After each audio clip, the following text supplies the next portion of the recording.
Hi everyone! Magpunta ako sa Kroningen. Pero sa Sara lang ako magpunta kasi yun lang pinakamalapit na station. Ay, sisipon ako sa lamig. OTD tayo today.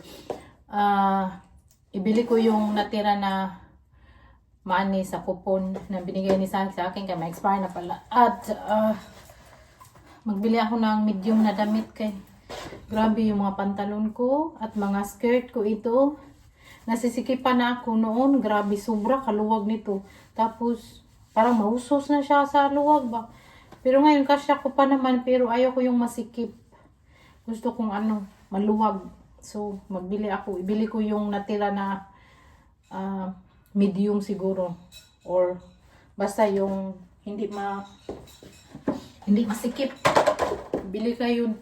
Kasi malaki pa naman yun. Almost 100 euro. Bili ko kay nasisikip pa na ako sa mga skirt ko, sa pantalon ko.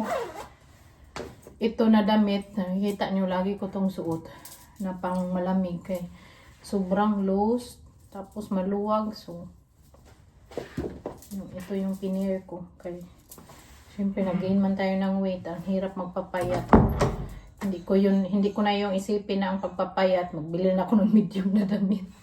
Ken, bye-bye. Yay, shopping day! Enjoy.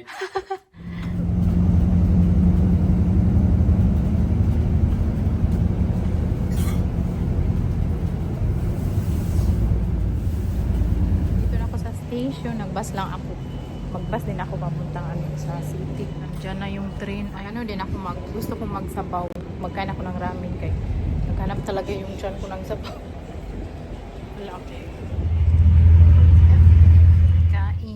Nandito na ako sa may ramen na kain. Craving satisfied. Ang sarap ng ramen. The best ramen na natikman ko.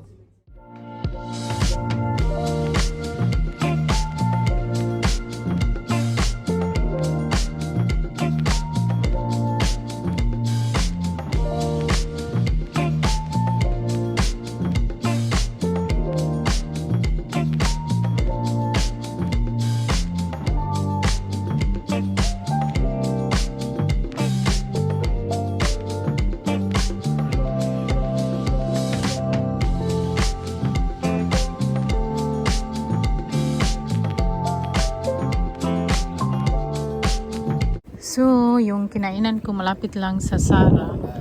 Magpunta ako. So, mahina lang ako naglakad. Parang bao. Walang masyadong tao. Kaya pumunta ako today kay walang tao din. Ma-expire na yung coupon ko. Kasi pag normally like weekend, tapos may market, daming tao. Ayaw kong daming tao. Hayop lang gusto ko buang. Lamig yung weather eh. Sara na tayo. Pauwi na tayo. Dito na ako sa train. Kung nahilo ako sa train, may liway naman ako lang. Tapos sinipon kasi sinipon ako sa lamig. Anyway, kumain na ako ng sabaw doon. Tapos punta ako ng Sara. Tapos hindi na ako napasok sa mga ibang store daw. Umuwi na ako. Wala akong nagustuhan sa Sara. So i-order ko na lang yung coupon na binigay sa akin. Sa akin may natira pa kasi order ko yung tonight kaya may expire na talaga ba.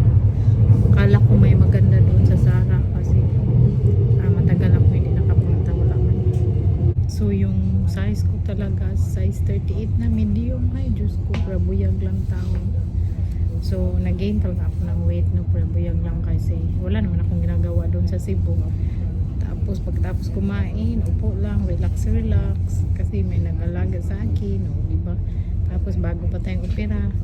So wala ka masyadong, hindi pwedeng maggalaw-galaw. Makagain talaga ng weight. Sarap pa ng ulam doon lagi. Anyway, so yan, enjoy life lang. Pauwi na ako. Malapit na naman ako, tapos sunduin ako ni Saki sa train station. Sabi niya sunduin niya ako kaya magbili kami ng sa supermarket, bread siguro. Kaya hindi man ako pumunta doon sa binibilihan ko ng bread kay malayo man lakarin. Tapos malapit lang sa station is yung restaurant na kinainan ko at ang Sara, yun lang. Tingnan niyo white flower ko.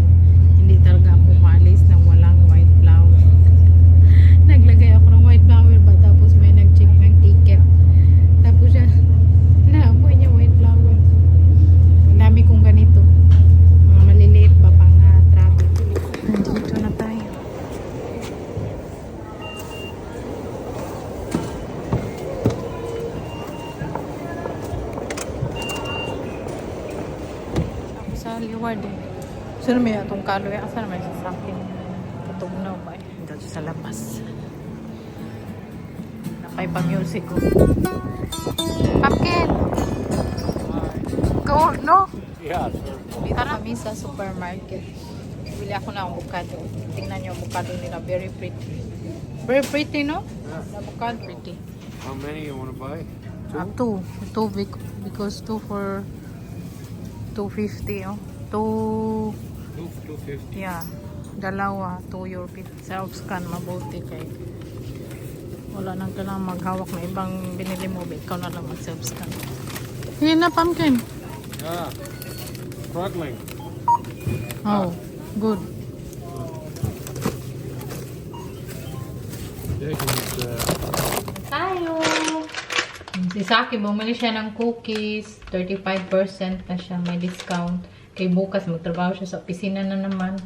Sabi niya, ayaw talaga niya magpunta doon kay malamig. Tapos, hindi siya na early na person. Pero kailangan daw siya kay may, kailangan siya sa opisina nila kay may pag-usapan sila at may yung colleague niya na dalawa may magpatulong sa kanya ba.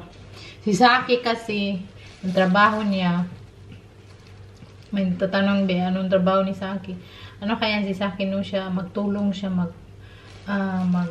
magtulong siya sa mga kasama niya na may padalang sulat, yung hindi nagbabayad ng tax, siya magdesisyon kung anong dapat nilang gawin yan, tapos tama ba yung pinadala na sulat, ganyan ba. Para siya lawyer. Lawyer siguro siya, no? Lawyer siya sa trabaho na anyway. Bumili kami ng bread, this one, bumili kami ng apple tart.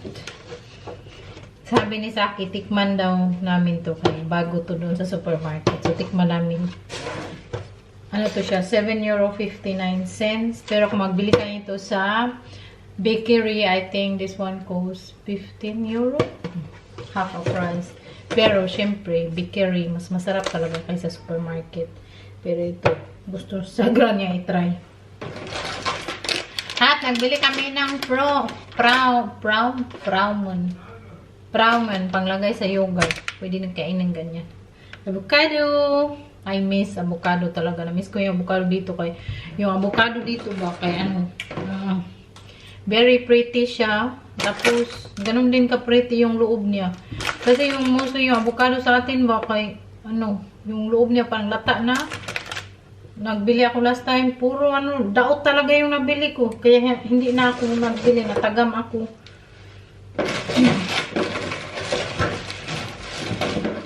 At nagbili ako ng dalawang ground beef to. Kaya gusto ko magawa ng empanada. Sarili kong empanada kasi marunong naman ako doon sa Pinas. Order ko kasi mas mura. Dito wala mang tinda empanada. Gawa tayo sarili. Ay, nakalimutan ko pala kasi sa Agata gusto niyang magpaturo ng paggawa ng empanada ba. Hindi ko siya na anuhan. Nagbili ako ng apple mousse. Masarap siya sa potato. Dalawa. At shrimp. And butter. Kasi maglagay tayo ng butter sa doon ng empanada. Yun lang naman. Tapos, grabe ang lamig today. Wala akong nabili doon sa Corning. Pagtapos kong kumain, malapit lang yun doon ang Sara. Tapos yun, tumingin lang ako. Wala akong nagustuhan. Tapos, sumuwi na agad ako. Kasi ang lamig ng weather din. I-order ko na lang yun online na tira. So, that's all for today. Thank you so much for watching. And see you again next time kung may video tayo. Bye! We love you all. Salamat lagi sa support at love na bigay nyo sa amin. Bye!